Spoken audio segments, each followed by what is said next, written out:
As you may or may not know, a lot of the role-playing games use polyhedral dice. And what they are is multi-sided dice. Instead of just your standard 6-sided, you have 4-sided, 12-sided, 20-sided, and so on. And you use these to determine random outcomes in the game. Well, a lot of people become dice collectors, and I have sort of unintentionally become a dice collector. Now, the very first Dungeons and Dragons set I got came with these multicolored polyhedral dice. And they are just as chintzy and cheap as can be. The numbers would wear off, the corners would wear off. These actually have the numbers are inked. Some of the later sets, they were not. They would send you a crayon that you could color them in. But my original set started to wear very badly, which they did very quickly. So I bought a second set, exact same thing. Didn't know any better back in the day. Careful with them, they held up pretty well, but they started to wear. I eventually sprung, and this is back when I was a kid, so I sprung for one fancy one. I got one 20-sided that's all clear with colored numbers on it and everything. That was my big splurge. Well, then later on I needed to get some decent sets, so I bought a couple of them. And I got this set, multicolored clear dice, much better quality. This was Kaplow Games Jumbo Dice. Very smooth edges.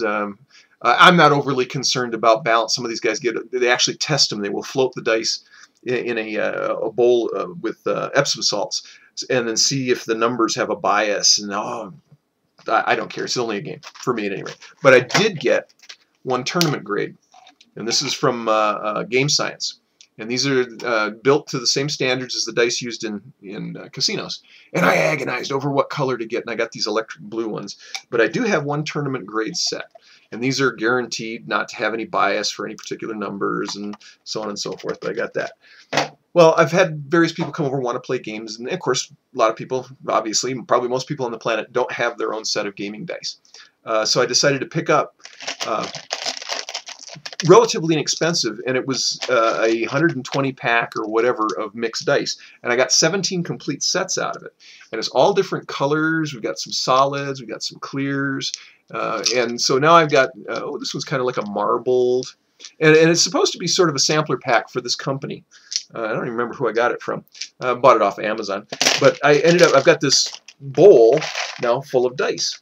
And so I've got plenty to loan out if somebody needs to play, and I've got plenty of backups for my own, and I got all the different sizes. But just recently went out for our anniversary, and I spotted these in a store, and I absolutely had to get them. Pull them out. And these are giant size. And they're a foam rubber, and they're for educational purposes. Yeah, right. So there's a 4-sided, got an 8-sided, got my 12-sided. Well, this is a 10-sided. You can use it for figuring straight up percentiles. Got the good old standard 6-sided, and then got the 20-sided. But that's so I've got now I went from just a few working dice to a rather extensive collection of gaming dice. Not as bad as some people. I've seen people have just buckets of the things laying around, and they do have some neat ones. They've got some made out of metal. I think those would be more art pieces than usable. But now I've got a rather extensive collection unintentionally of gaming dice, and thought I'd share a little bit.